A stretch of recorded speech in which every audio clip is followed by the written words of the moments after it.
Mais bonjour! Est-ce qu'on parlerait pas un petit peu lithothérapie? Ça fait longtemps, n'est-ce pas? Alors, pour y remédier, je suis allée dans ma collection personnelle et aujourd'hui j'ai pioché le lapis lazuli.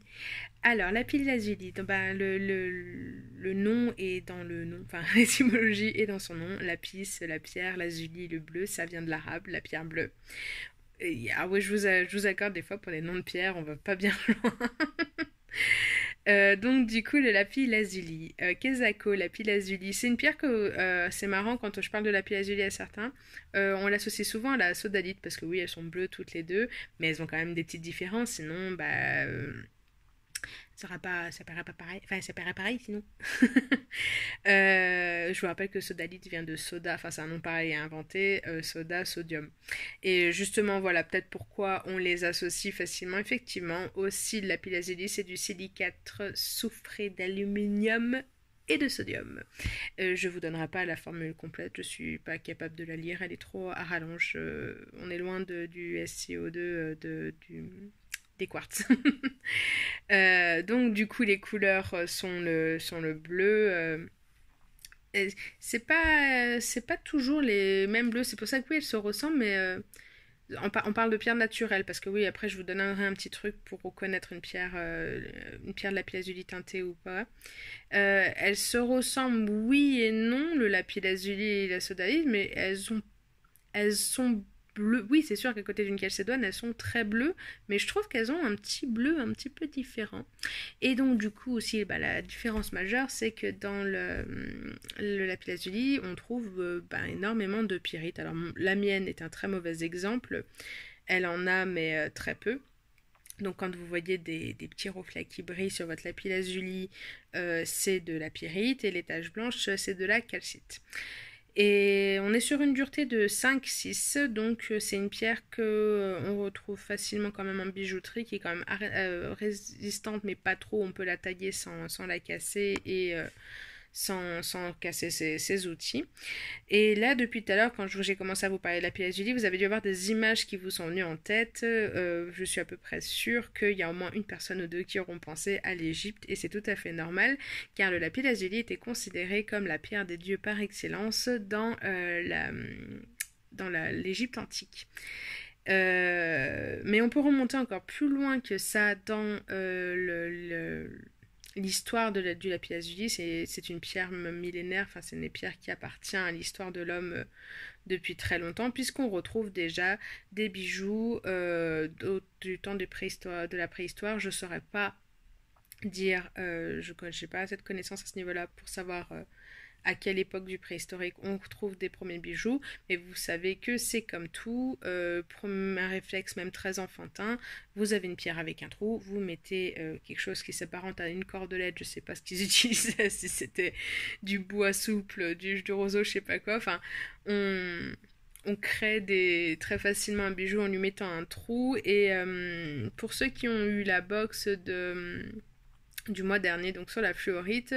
Je parle un petit peu plus que d'habitude de la préhistoire parce que la fluorite est une pierre qu'on trouve très facilement en Europe, et donc du coup, dans mes recherches, j'ai trouvé des comptes rendus d'universités France, oui c'était Saint-Étienne je crois, qui parlait justement de trouvailles de pierres de fluorite, je crois que c'était en Belgique si je dis pas de bêtises, où on la trouvait déjà donc travaillée, on a trouvé une très grosse quantité dans des recherches archéologiques de fluorite, et qu'il y en avait un bon nombre qui étaient travaillés parce que la fluorite par exemple c'est une pierre extrêmement malléable, très facile à graver, donc elle c'était facilement travail, enfin on les retrouve avec un travail sur la pierre.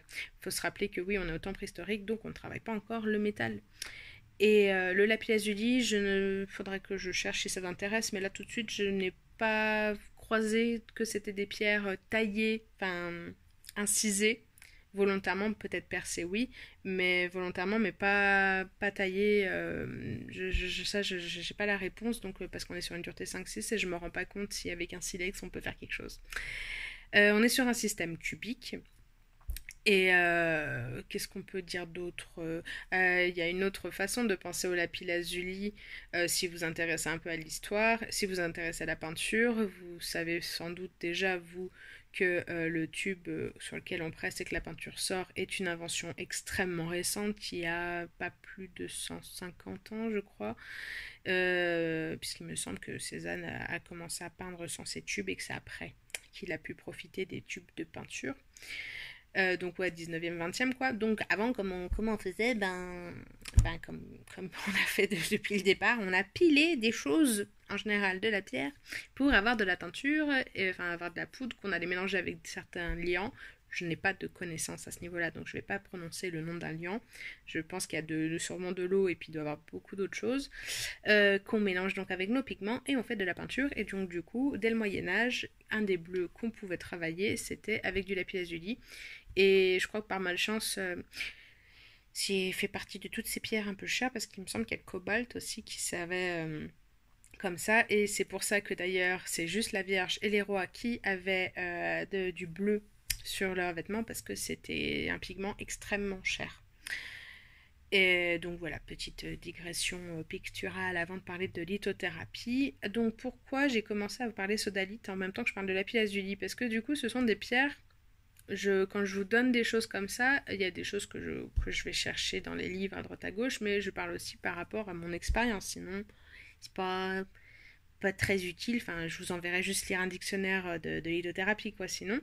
Parce que, du coup, quand j'avais proposé sodalite et gorge, ça avait choqué certaines personnes qui me disaient « Ah, moi, j'aurais pensé que tu utiliserais le lapis-lazuli. » Oui, le lapis-lazuli est une pierre bleue, donc effectivement, les pierres bleues agissent sur le chakra de la gorge, donc au niveau de la zone ORL, les maux de gorge, les extinctions de voix, mais aussi sur la thyroïde. Et puis l'avantage par exemple du lapis-lazuli, c'est que ça descend même au niveau des poumons, mais ça monte aussi au niveau des yeux parce que pour moi, je l'associe plus volontiers au troisième œil.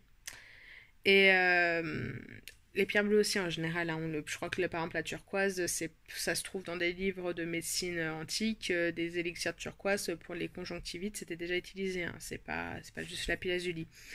Mais donc du coup, moi je l'associe plus facilement au chakra frontal, au troisième œil, parce qu'on est sur une pierre qui développe tout ce qui est imagination, une pierre qui booste l'intelligence. Alors, excusez-moi, j'ai une vision de oui, c'est sûr que si on vous lance un lapis-lazuli en plein milieu du front, je suis pas sûre que l'intelligence se développe beaucoup, au contraire.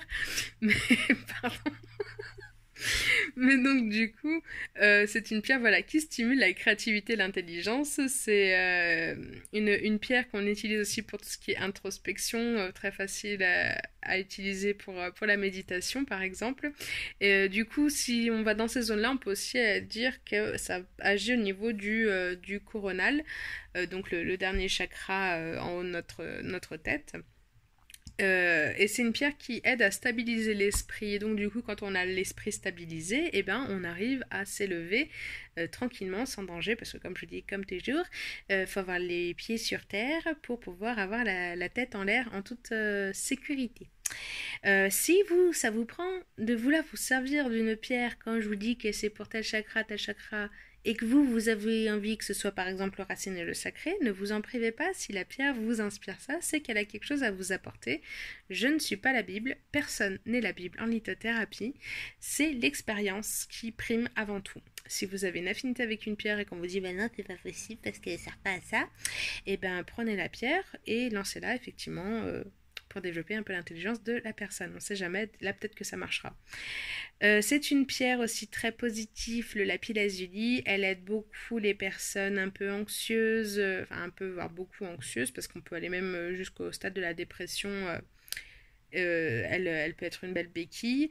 C'est une pierre qui est aussi qui peut calmer les personnes donc aussi nerveuses comme on a dit, anxieuses, nerveuses, voilà, c'est pas toujours la même chose. C'est une pierre qui diffuse aussi la bonne humeur et ça fait partie de ces pierres. C'est super cool d'avoir, sans on n'en porte pas soi-même, d'avoir quelqu'un qui en porte à côté de vous, parce que du coup c'est une pierre qui diffusera aussi bien pour son porteur que pour son environnement cette bonne humeur. Donc c'est sympa. Il y a des pierres où on s'en fiche un peu de croiser les personnes qui les portent, ça n'agira pas sur vous, mais là sur ce genre de pierre là, c'est cool, ça diffuse tout. C'est une pierre aussi qui peut aider pour le sommeil.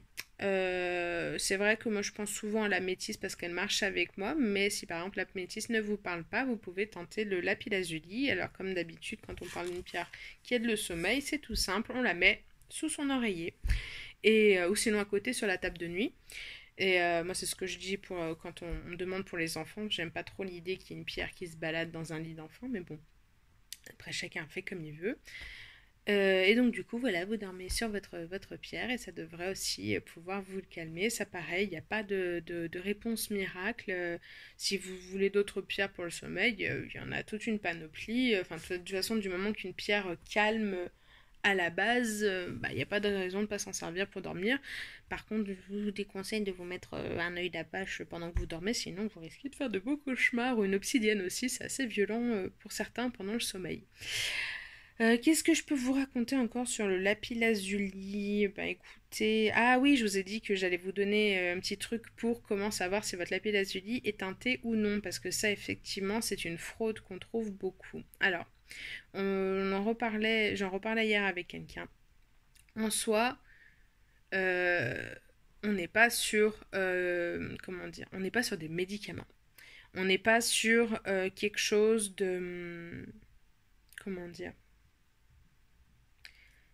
c'est pas une valeur absolue, la lithothérapie, c'est aussi quand même beaucoup de croyances, d'envie de trouver une béquille. Il y a des choses, oui, comment dire, il y a des pierres, il y a des choses où on ne sait pas expliquer, mais ça marche. Après, quand on est sur des pierres où on est au niveau de l'émotionnel ou du psychologique, c'est la personne si elle a envie d'y croire ou pas. Je vous avoue que même les plus sceptiques, certaines choses, diront ce qu'ils voudront. Il y a certaines énergies de pierre, elles travaillent sur vous que vous le vouliez ou non. Mais du coup, c'est vrai que bloqué avec son esprit, voilà. Donc pourquoi je m'embrouille Oui, donc c'est... Oui, les pierres teintées. Voilà, j'ai retrouvé le fil. Donc en soi, une pierre teintée, si elle vous appelait, si ça vous fait plaisir de la voir, si vous avez envie d'y croire, oui, ça marchera. Et je suis presque sûre, après je vais peut-être me faire lapider pour une lithothérapeute, c'est rigolo, mais je suis presque sûre que même une pierre, un truc en plastique, si vous avez décidé que ce truc en plastique allait faire quelque chose pour vous, et bien ce truc en plastique fera quelque chose pour vous parce que c'est le pouvoir de l'esprit. Et je parle pas de visualisation, de loi d'attraction, je parle de l'effet placebo, hein, tout simplement. Et, et du coup, il y en a qui vont cracher là-dessus. Bah écoutez, moi je pars du principe que si quelque chose marche pour vous, on n'en a rien à faire de savoir ce que les autres peuvent penser. Allez, on retourne sur l'idée. Il faut que je garde le fil 2, c'est là on parle de pierres teintées. Mais donc du coup, voilà, le lapis-lazuli fait partie des pierres les plus trafiquées. Alors c'est rare que ce soit des fausses pierres, mais c'est pas rare que ce soit des pierres très teintées. Et il y a un truc tout simple, on la met dans l'eau, on étend un petit peu, et puis, alors je vous dis pas que genre vous allez mettre dans l'eau et le verre d'eau va devenir bleu, mais presque. Ça va, vous allez voir la couleur ressortir. C'est pas normal que la couleur ressorte. Donc voilà, si vous voulez savoir si un lapis-lazuli est teinté, il suffit de le mettre dans l'eau et vous allez voir tout de suite. Mais après, ça peut être effectivement joli, un peu de punch et tout. Moi, j'ai des pierres de lapis-lazuli teintées, mais je m'en sers pas ici sur le boudoir. Je m'en sers dans mon autre activité de création parce qu'elles sont belles. Et, et donc, du coup, pourquoi oui, je reviens sur la conversation avec mon ami. Là, par contre, donc les pierres teintées, j'aurais tendance à dire qu'il n'y a pas trop de soucis. Là où j'ai du mal, on parlait de citrine. Et là, par contre, une pierre chauffée de citrine, je suis pas d'accord parce que très souvent ce n'est pas de la citrine qui a été un peu pimpée, c'est de l'améthyste. Donc en soi, ben c'est pas du tout cette énergie. Déjà, qu'elle soit chauffée, ça peut. Enfin, je trouve que ça lui fait perdre un peu d'énergie. Après, je me trompe peut-être, hein. Mais du coup, là, c'est plus que vous vouliez, c'est plus de la citrine. Alors oui, vous allez dire oui, mais c'est de la silice, SiO2 comme un machin. Non, oui et non. Donc voilà. Peut-être que je changerai d'avis avec le temps, mais là pour l'instant, autant voilà, une pierre teintée, j'arrive plus à l'accepter qu'une pierre chauffée. Puis en plus, c'est pas chauffé de façon. Enfin, C'est pas chauffé de façon volcanique, naturelle et tout, c'est vraiment c'est boosté en quelques secondes. La citrine, c'est tellement fort que ça la fait éclater les petites fissures. Ça se voit tout de suite d'ailleurs une citrine chauffée. Déjà quand elle est jaune, jaune topaz, jaune pétante, qu'elle a des micro-fissures, enfin c'est même plus des micro-fissures, c'est qu'elle est fissurée de partout et qu'elle a des gros amas blancs, elle a été chauffée. Et normalement, on doit vous le dire quand ça a été chauffé. Vous avez le droit d'avoir envie d'avoir de la citrine parce que vous préférez qu'elle soit jaune comme ça, chauffée, mais en fait, la citrine naturelle, c'est pratiquement, c'est presque gris, voire pipi, pipi pas très envie. Vous voyez, quand on s'est pas trop retenu. Alors que la citrine chauffée, c'est pipi, on s'est beaucoup retenu. C'était dégueulasse. Excusez-moi, mais bon voilà, c'était pour, c'est une image qu'on doit tous bien avoir en tête. Donc voilà, j'espère que ce tour au pays du lapis lazuli vous aura plu, que j'ai pas raconté trop de conneries entre les informations. Mais donc voilà, c'est une pierre que j'aime beaucoup et j'espère que vous l'aimez bien vous aussi. En attendant, je vous souhaite un bon week-end et je vous dis à très bientôt.